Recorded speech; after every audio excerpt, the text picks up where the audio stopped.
All right, folks, good evening, welcome. It's another Friday, but for the Muslim faithful, it's day number 7 into the 30-day Ramadan fast. So we say, Ramadan Kareem to you, and may every of your wish for self, for country, come true.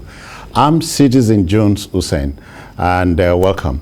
Today on the program, Appeal Court refuses to sack Governor Ayade of Cross River over defection, and later on the show, the NNPC says Nigeria loses $1.5 billion, yes, $1.5 billion to oil theft in 3 months, just as President Buhari seeks National Assembly's approval for 4 trillion naira fuel subsidy. I'm hanging out with Lekon Shoto. I greet you, sir. Thank you. Happy New Year. I've not seen you since the year began. Well, I've been seeing you on screen, so... Okay. So telepathically, we had been together. Something like that, yes. I've been waving, but you don't respond. You know, they let us know. Adekunle Yusuf is also here. Adekunle, welcome. I'm glad to be here. Okay, the team is ready. I hope you are. If he's fasting or not. He should be fasting. Yes, I am. Yeah. I'm fasting. What are you asking for?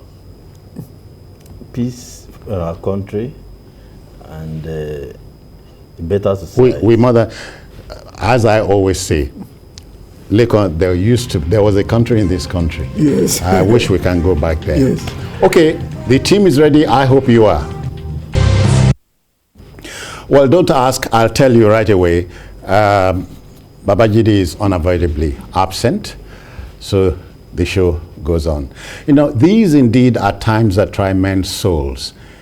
In times of national emergencies as we have now, rationalizing a court decision vis-a-vis allowing the journalist ply his trade without hindrance becomes a bitter pill to swallow. The news is that the Chief Judge of the Federal High Court, Justice John Tsoho, has ordered a new practice direction for the trial of terrorism cases before the court. He defended the order as an exercise of his constitutional powers as enshrined in Section 254 of the 1999 Constitution as amended. Now, Nnamdi Kanu's trial with the Bureau de Change operators and Boko Haram suspects will fall within the new order. Lekon, these are really times that try men's souls. I think just before we came to the studio, Adekunle Yusuf and I were looking at this subject. My thinking is this, that first, just as the Judge Tsoho has cited, Section 254 gives him the authority to change the rules, if you like, if you can put it like that. And the Terrorism Preventive Act 2011 also says that, maybe in agreement with this, that the Chief Judge can then decide that, okay, witnesses or accused may or may not even be brought to court, could even take their submissions. Submissions, yes, by video. You know, their names, their telephone numbers, their email addresses, everything may not even be disclosed in order to protect their identity. Maybe they could be seen, minors, number one. Maybe they could also be, how to put it, like, you remember in the 1970s, the Red Brigade in Italy, they were put inside a cage in the court. The suspects? Yes. One, so that their compatriots may not come and smuggle them out of the court. By force. By force. And then so that people who really hate their gods will not kill them. Attack them, yeah. Attack them. So, you know, there's the Constitution as well as those acts. You know, the man on the street will be wondering if this is a universal thing. That's what I'm saying. That's why I'm going back to the history and saying the Constitution provides for the justice. It gives him, that Chief Judge, Chief Judge the authority to change the rules of the game, as it were.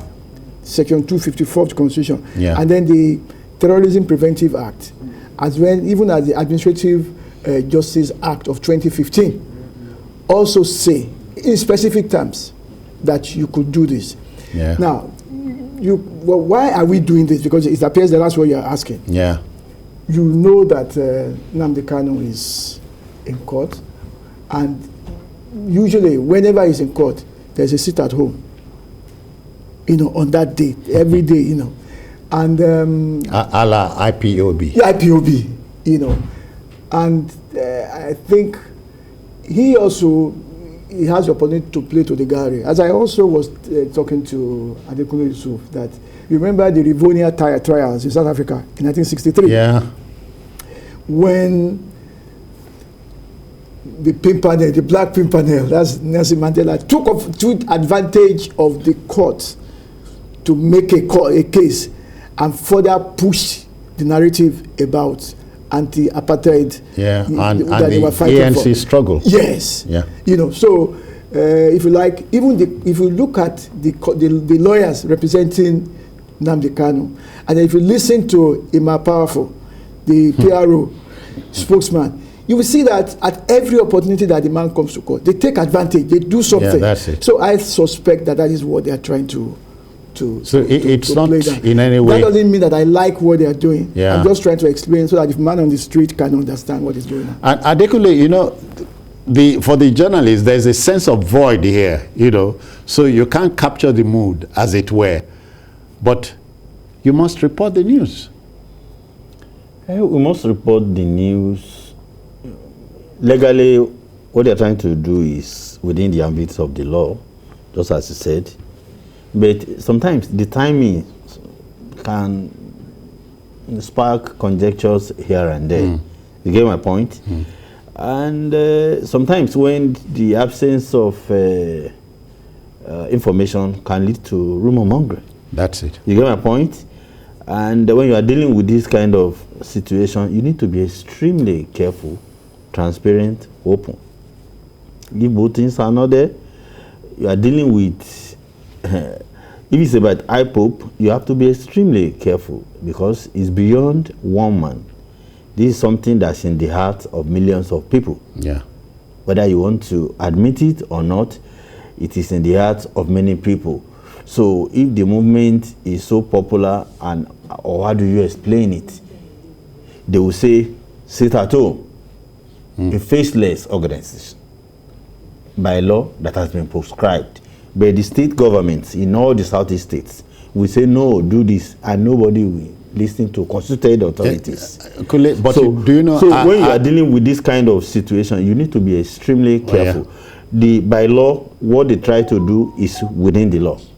But how do you do it in a way that you'll be able to explain to the world, the whole world, that one, you've been transparent, you've been fair?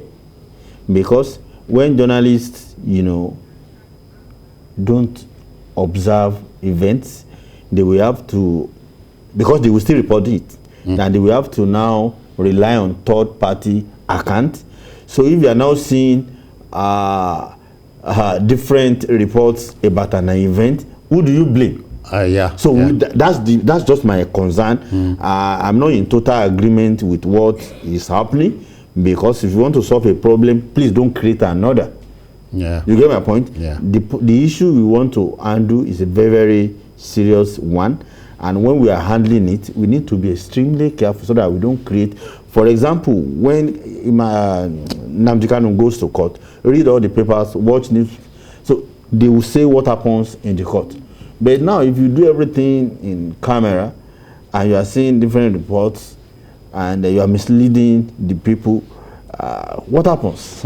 Well, Adekunle Yusuf, I'm told that one of the underpinning requirements for a healthy democracy is the rule of law.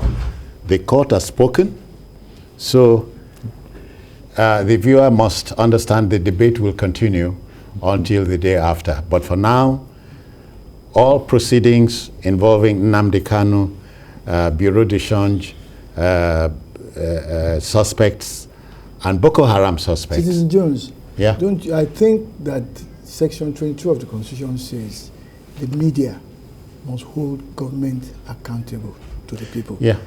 and the judicial branch, the judiciary, is an arm of government.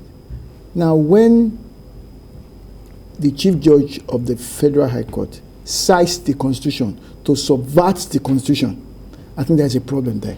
You think that's what he's doing? That's what I think, yes. No, but he has cited a relevant section of the Constitution to defeat another relevant section of the Constitution. Yeah. So he needs to think over that thing again, because what is democracy? You remember the American statesman who says, if it were left for me to pick, to have a government without newspapers, or newspapers without government, I'd rather pick newspapers without government. All right, then, as I said, the debate will continue. Is it right? Is it wrong? Okay, let's go now to Kogi State. Again, I'll tell you, these are not the best of times for Kogi State residents and neighbors. As many as, that's the news coming in, as many as 20 cows have died mysteriously in Lokoja, the capital city. The government says there's a possibility that the cows ingested poisonous substances while grazing. As it stands, residents are strongly advised to shun cow meat and dairy products for at least 1 week. Director of Veterinary Science Services, Ministry of Agriculture, Dr. Salau Tarawa, revealed that beef from some of the cows were already at the Lokoja markets, but had been recalled. Adekunle, what we hear is a stitch in time will save 9. But I don't think that's what's happening here. That's what? That's... you say it's a stitch in time. Will save 9. To the best of my knowledge, how did this thing escape? I think there are quarantine officers. They checked these cows before they are slaughtered and all problem. What happened? And from the report, the beef is already in the market. Oh yeah. And you say they've been recalled. According to the director. I hope it's been completely recalled. But it is bad enough that it escaped to the market. You get my point? But I'm shocked at your surprise. The problem now, the system that I know, and I think I have a fair knowledge of that industry. It's not, you don't just bring in cows, come to the no, in this case, dead cows. Bring the carcasses to the abattoir. And then who sanctioned? Because before you kill, somebody has to sign. Doctor has to. That's the process. So, to me, I think the state government has tried, but they need to do more. Do more in the sense that how did this happen?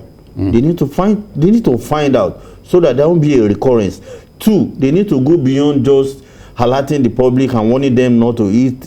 That part of the country is not just about making soup. They do kilishi, they do suya, they do a lot of things. How do you get, around all this? Because beyond the announcement, you need to get to the Butchers Association, you need to get to those who do suya, you need to get to those who sell food, who deal in meat, yes, beef. So then this possibly, is an opportunity for the state government. Maybe there's a need to reform that sector in a way that this kind of thing will not happen. How can you bring dead cow, not 1 or 2, and it's all over the place? I think they said 20. 20.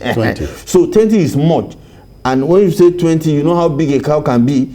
So 20 cows, especially dead cow. That's a serious public health challenge, and the state government will need to do a lot so that, because we have lost too many people to banditry, to terrorism, to insurgency, ritual killings, and all that. So this one, we shouldn't be losing people to this kind of thing. That's why I said the state government need to do more. Leko, but you see, as journalists, our job is to tell the story. But it's Nigeria where anything is possible. I told you that he was wondering to you the other time. The other time I told you that Nigeria can happen to you.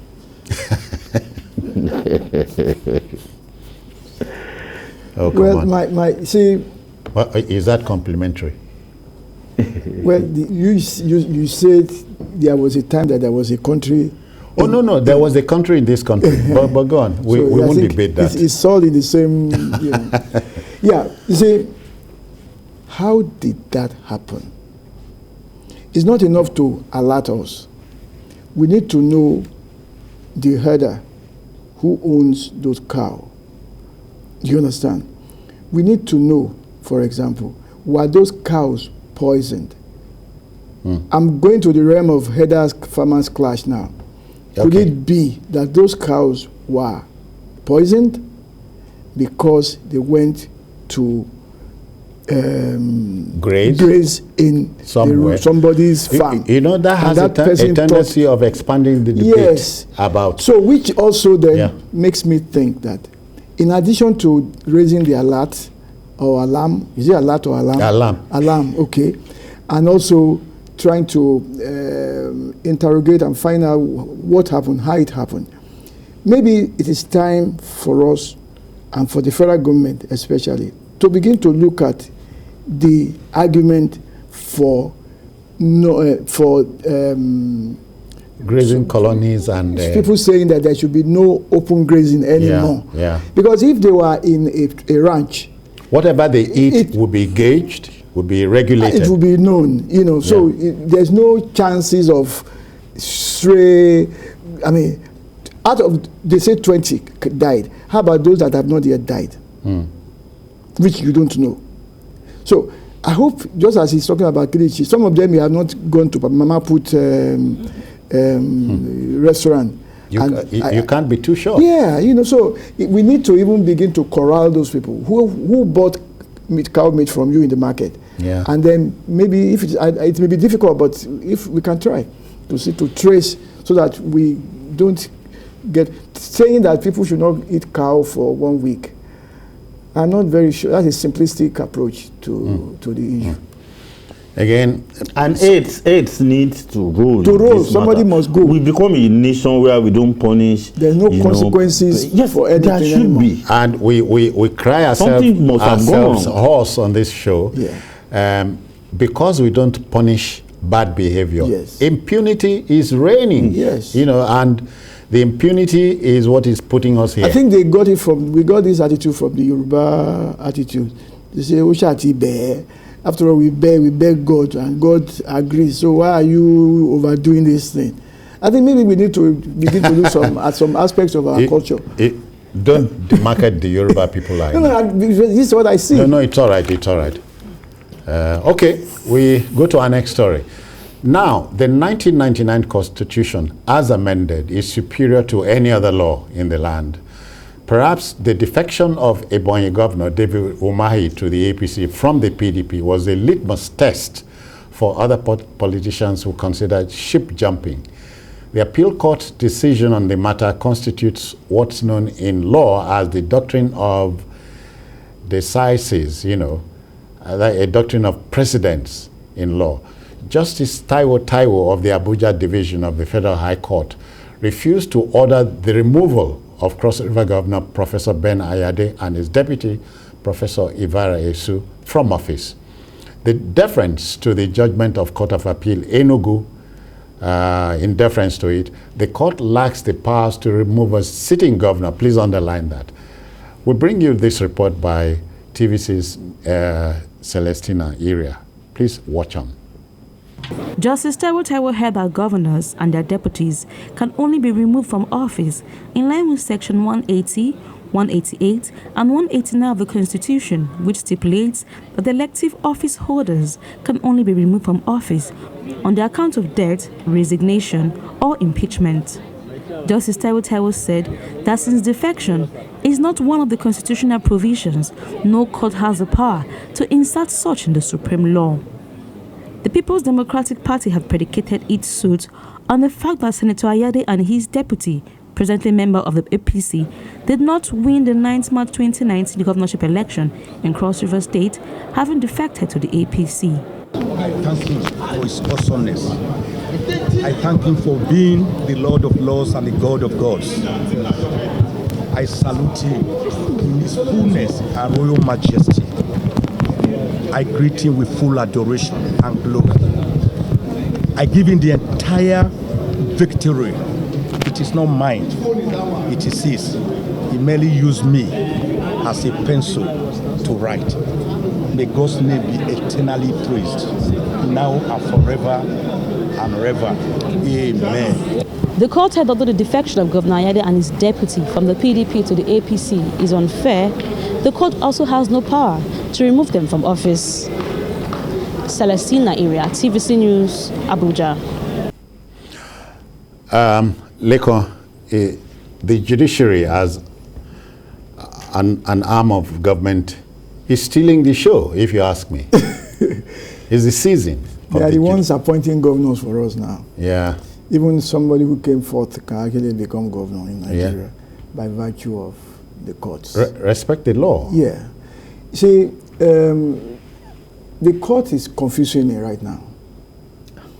In the case of Devumai, the justice says the party owns the votes. Okay? And therefore said Justice Umai should step aside or step down and his deputy.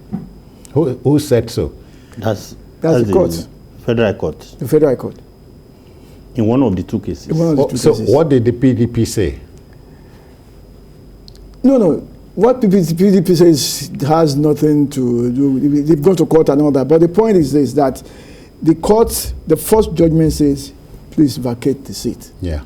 Give them 7 days. Because the seat, the votes belong to the party.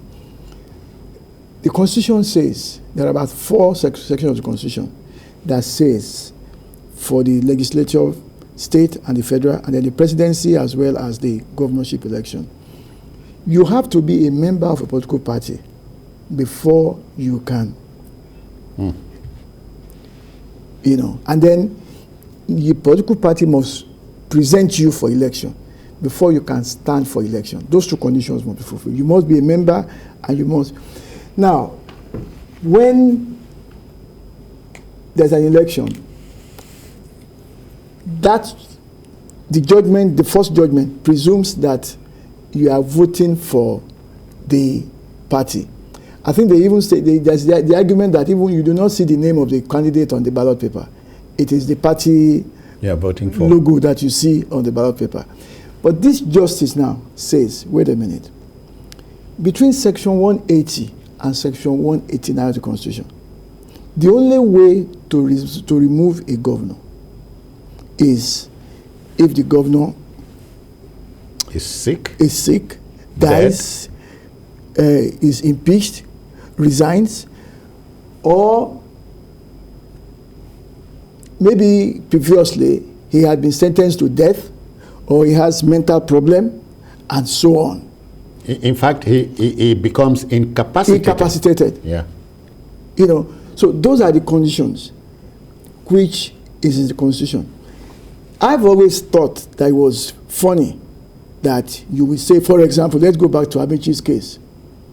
That Amechi's case as a speaker or governor? As governor. Okay. That he won the primaries of his party. But they did government magic and then they gave it to somebody else. His cousin. Who became the governor. And then they went to court. And then the court now says, this man is the one that won the primary. So restore him as governor and let the other person go. There's a confusion here. Yeah. You know, I'm hoping that somebody can push these cases to the Supreme Court so that we have a final decision. But before you go to the Supreme Court, be guarded and guided by the immunity clause. You may not remove an elected governor. You can't. No, I don't agree with that. Because, for example, you can be impeached. You can be impeached. The immunity didn't say that you cannot remove them. No, the immunity said you can't initiate criminal proceedings against them. That's what. But you can, according to, because Fawemi went to court, the court agreed that you can investigate them and wait till after they serve. Yeah. Okay. We must go for a commercial break. We'll be back. Please stay. Don't go. All right, welcome back.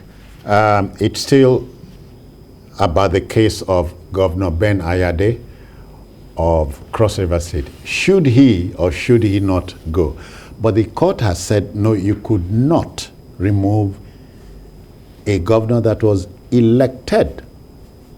Well, when you read that judgment, what Justice Tsoho said was that the recent appeal court judgment on the Ebonyi State Governor, David Umahi, said you cannot. So, it's abiding, I mean, using that as a judicial precedent. There's a precedent. But when you look at that judgment by the appeal court on David Umahi, there are two cases in the appeal court. One of them was decided, the one instituted by the APC member. Yeah. The big one that, you know, the second one, which was the bigger one, you know, was instituted by the PDP.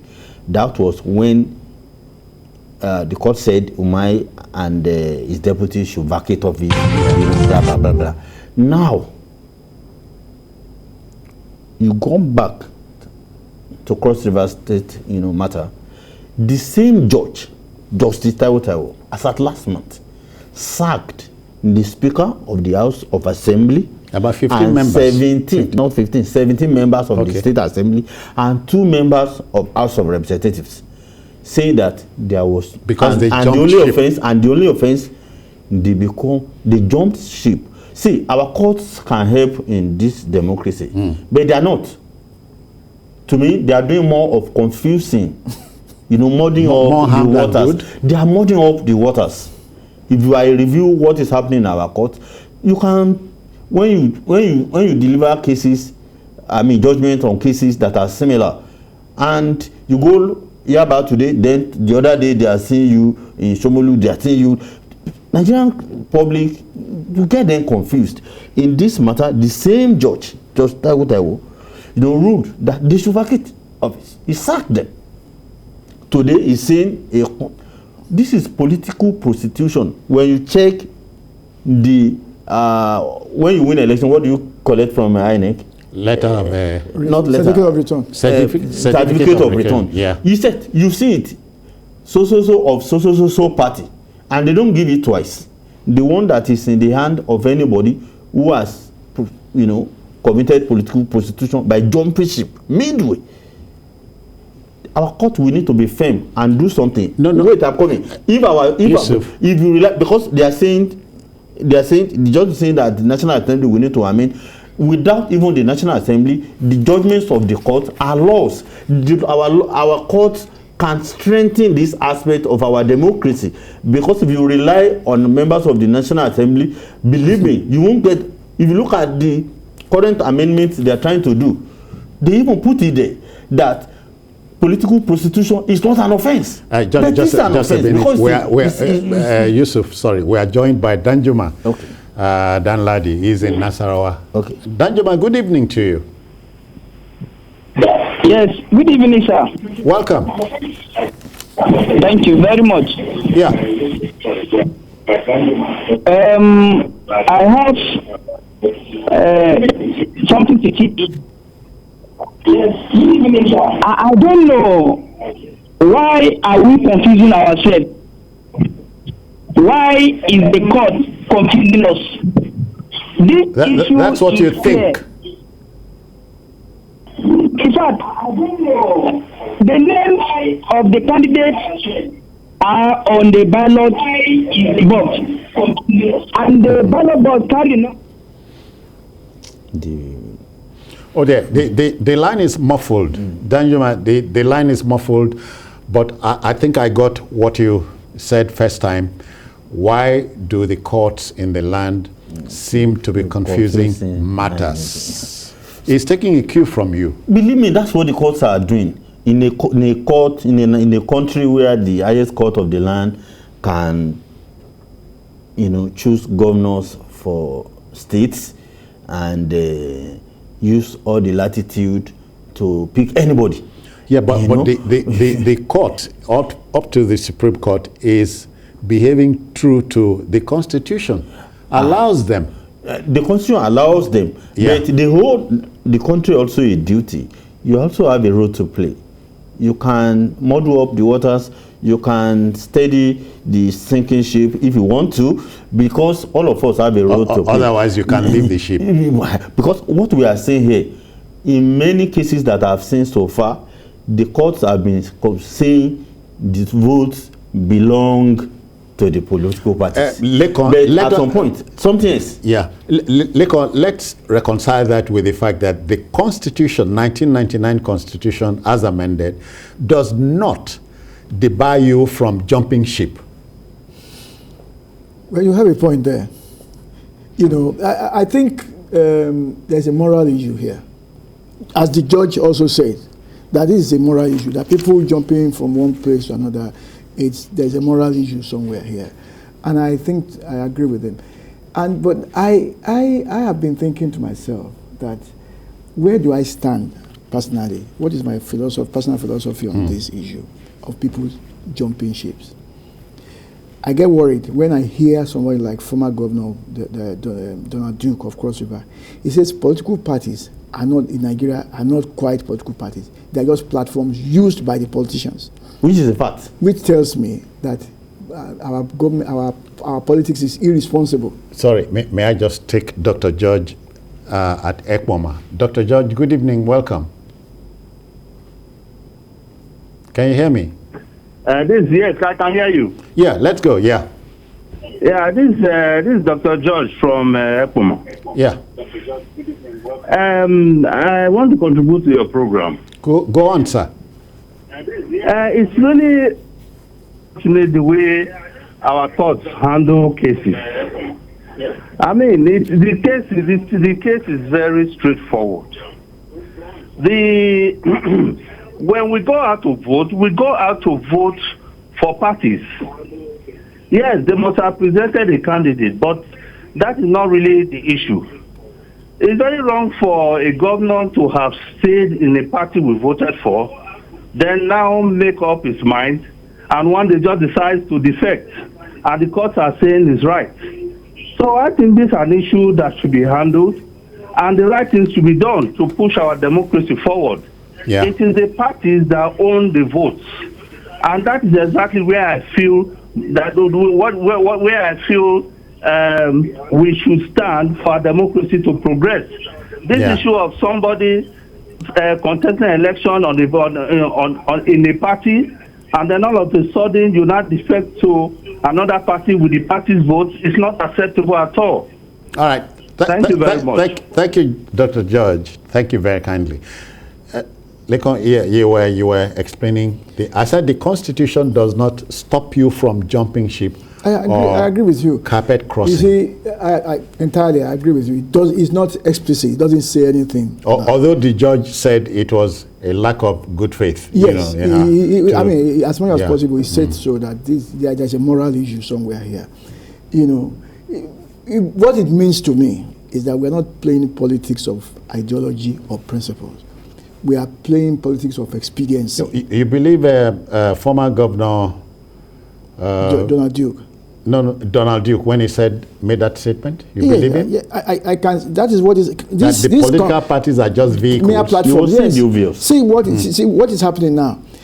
I recall that, for example, it's not as if in other countries that people can. Reagan used to be a member of the Democratic Party. Reagan? Yeah, before he became Republican. Even Winston Churchill was in Liberal Party before he became a conservative. Before he became conservative, yes. You know, so I mean, I'm mentioning prominent statesmen. But not when you are already elected. When you are running. When you are already. They left those parties and went to join because they now believed in the philosophy or ideology of those new parties. Yeah, but you know, the Constitution allows you to jump ship if there's small wahala or in your party. What is the meaning of that wahala? I read that thing and I'm asking myself, isn't somebody trying to look for a way out of some... Isn't this dishonest? But so you now create why are you surprised? Why are you surprised when players will tell you, they will tell you with all the guts they have, that ours is a nascent democracy. We're still learning. So 22 that years. justifies, can we call it political rascality? Prostitution. Or prostitution, to use that. like. Listen, something is wrong. I know that there is a lacuna, there's a gap between, yes, you must be a member of a political party, you must be represented by the political party, as well as how do you remove a candidate, an elected officer, without now referring to his political party, the vehicle that brought him. Do you understand? I understand that. But what I think we ought to be looking at really is this. We should be talking to ourselves to consider the principle of independent candidates. Yeah. Then you can now be voted for on your personality. Yeah. Rather than on the basis of, so if you can then do whatever you like, you can go and run as an independent, for president. If you make it, you owe nothing to any party. anybody. You see, when you fight your own war. When you contest election and you go on the ballot day, believe me, nobody's face is there. Is the logo of the party yes. that people vote. You cannot separate the candidate from the party. In this matter, I believe if we want to strengthen our democracy, the courts, because if you rely on politicians to change it, they will not.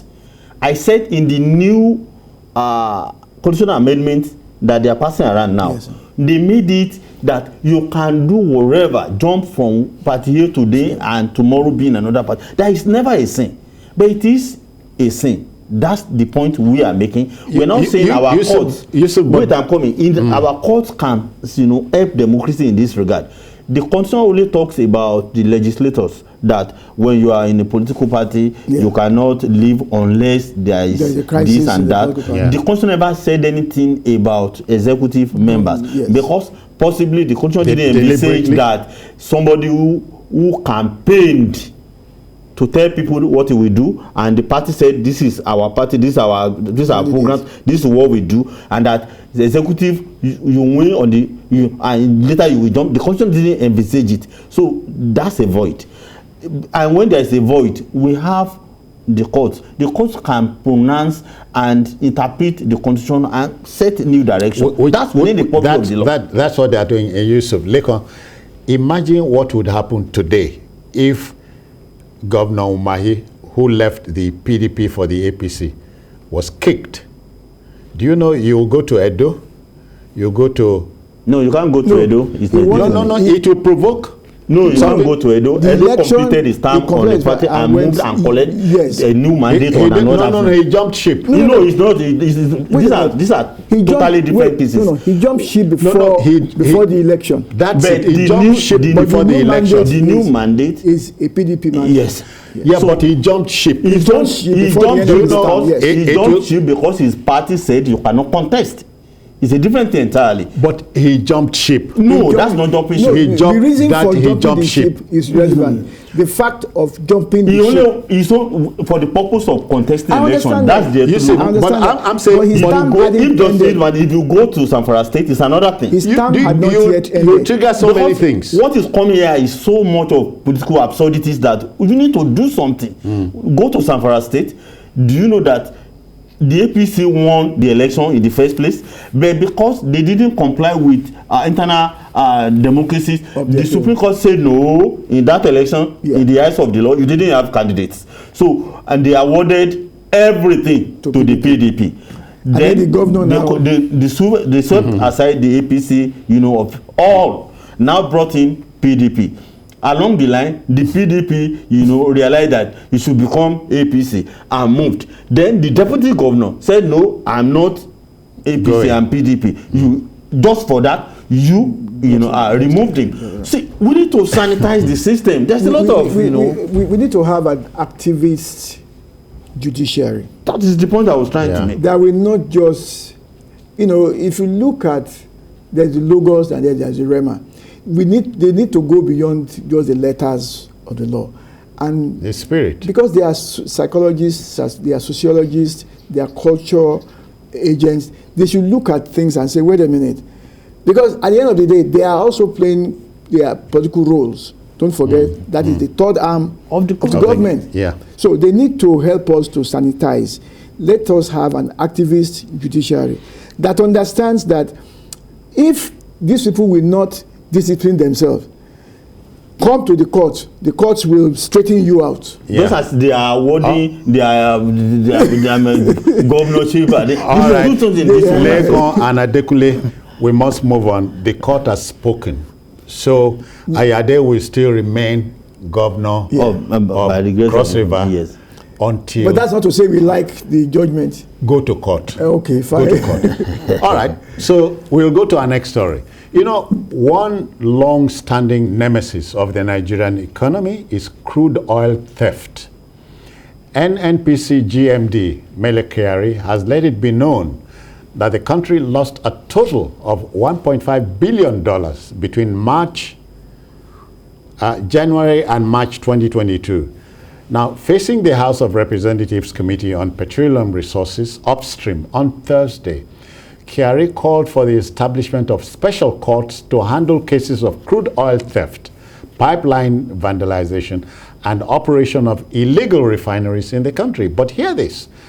President Buhari has sought the approval of the National Assembly for 4 trillion naira for petroleum subsidy in 2022. Different strokes. Yusuf. This is a very, very sad thing. What is sad? The humongous oil theft that is happening in Nigeria. And it's under the watch of President Muhammadu Buhari. No, but hold on. They say 80% of it's the beyond oil... It's beyond 80%. When you break it down, yes, it's beyond 80%. Leko, can you hear what I'm hearing? It's beyond 80%. There are several reports. This is what I did. There are several reports. So it's beyond 80%. And the Minister for Petroleum is who? The President. Number one. Unfortunately, not many people are talking about it. You see, but you are now. Yes, maybe because see, when you go to Bonny Terminal, you should not less than 200,000 barrels of crude oil per day. Today, it only collects only 3,000. The remaining is lost to theft. No. I'm giving you. No. See, Yusuf, lost to theft. Yes. Lost to theft means that they will still be stealing these barrels. Look on here, be stealing the barrels, and people are seeing them. Please, let's be serious now. Let's be serious. No, be more serious than I am. No, okay, let's be serious. You see, former MD Seplat, one of the big, players there, yes. Put his own figure at over 80%. Yes. Let me say 80%. Tony Elumelu is also a big player. He was even extremely hungry, saying, okay, how can the country be losing 85% of its crude oil to thieves? And when they bring joint security teams to come and help, the attractive thing, like a magnet, they all get sucked in, and the problem persists. Nigeria is losing heavily. The operators, especially the foreign, investors, are losing heavily today. And we are liking it. We are looking like we are helpless. Oh, you saw the. But do you know you saw the GMD? You watched the GMD on TV. Who was angry? The House members interrogating him, or he? How many of them? This is something that should bring a national outrage. But do you remember the same House indicted service chiefs as being complicit in the stealing of oil? Then what happened? If you ask me now, who I go ask? That is impunity. Okay. Impunity. The House members what did they say after the whole thing? No, who was angry? How many people? We are the ones angry. They just say, we will cooperate, we will continue to assist, we will see what happens in 2 months. This is not what started yesterday. This has been going on for more than 1 year. And if you see the report month by month, you will mark. In addition, we can talk about pipeline vandalization. And there, multiples of, hundreds of millions of dollars are paid for a so-called preservation of the pipelines.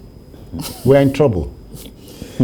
by choice. Are you aware that a lot of security people in Nigeria now, they take the job of security not because they want to do the job or they believe in it.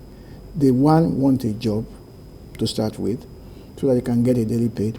But more importantly, they want access to that resource that they are supposed to protect and steal it and compromise. That's why you go to the bank, they greet you in such a way that you are even wondering. You even go to ATM machine, the way the security guard greets you, you are afraid that he may jump you. You know, practically everybody is. I was listening to a telephone call by Yellow Fever the other day, and he was telling his friend, come and join us. Any day you go home with something. Yellow Fever is a traffic warden. Yes. Yeah. So that just tells you that people who join the uniform service. Yes, they are not doing it because they want to, because they are patriotic. They want to do it because they want a job, to just employ me, and then secondly, they want access. They want access. I don't know what that is the problem. So don't you remember about 2 or 3 months ago, Governor Wike set some people like after this illegal or shall we? But you know Governor Wike declared 19 people wanted. They picked people who were supposed to be charged. Have they been arrested? He said that the police officers should not come to River State anymore because they were the ones who are compromised. And which they were the ones that were compromised. Which provokes the question: does the governor have a right to declare anybody? I agree. But let him play to the gallery, just so that at least we know that he's concerned. All right. The second leg to the story is the president is asking for 4 trillion naira from the National Assembly. He wants to fund fuel subsidy. And I can bet he's already got it. And this... You are scooping the story. The National Assembly, they say the president has always got it. So why will I, think otherwise? But I'm not tempted to believe you because the Senate president had said we are not a rubber-stamped assembly. Then we have the talk. Walk your talk. Okay. Don't tell me. Let me see it in your action. The actions of this National Assembly, I can bet it. He has already got it. He has already got it. Different strokes. It's so sad. This National Assembly. Okay. But they are watching you. This, I'm happy that they are. Okay. And many of them I know, and so probably some of them know me too. We are Nigerians, and if we have to say, that's our impression of the work they are doing. They represent us. They are not there because of themselves. They are there because of us. So, 4 trillion. Then what is again? What is left again in the budget? When the biggest part of the budget will be on deficit. Borrowing. But we are yoking needlessly from man-made nuisances. Citizen Jones, last week, or was it this week, the deputy majority leader said some absurd things, and I just shook my head. I thought I didn't hear her very well. That, talking about insecurity, that the executive branch is not living up to its expectation. Rather than call the president to order, he says, why don't we shut down the National Assembly? Who is failing in his responsibility now? Is it the National Assembly or the executive branch? All of the above. Don't you think you should call the president to order and let him understand that things are going wrong? If the president, who is the commander-in-chief of the armed forces of Nigeria... The number one citizen. No. He's the commander-in-chief. He's the chairman of the police council. He's the chairman of the security council. And he's also the minister of petroleum resources.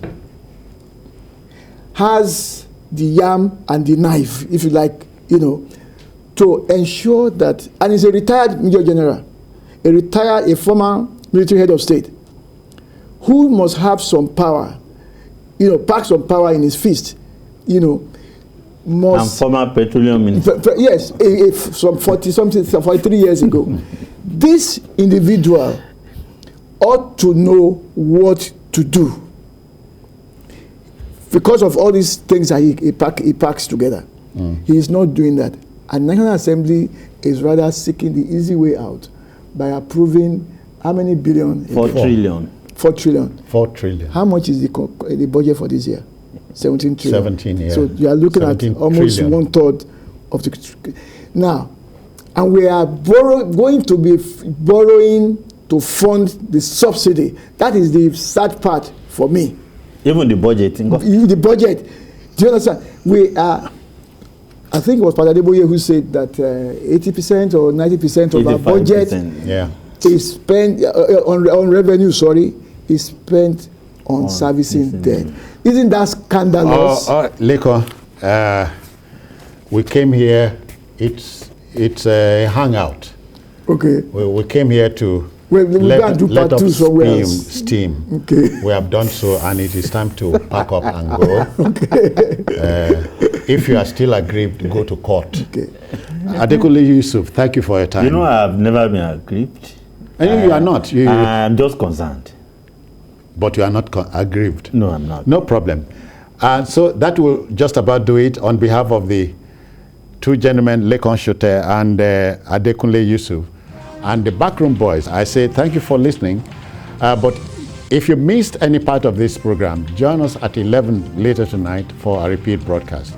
But on Sunday, there's an expanded show beginning from 1:30 to 3:30. So the hangout will be all for you. We are also on YouTube at youtube.com/TVC News Nigeria. I'm Citizen Jones. Bye-bye now.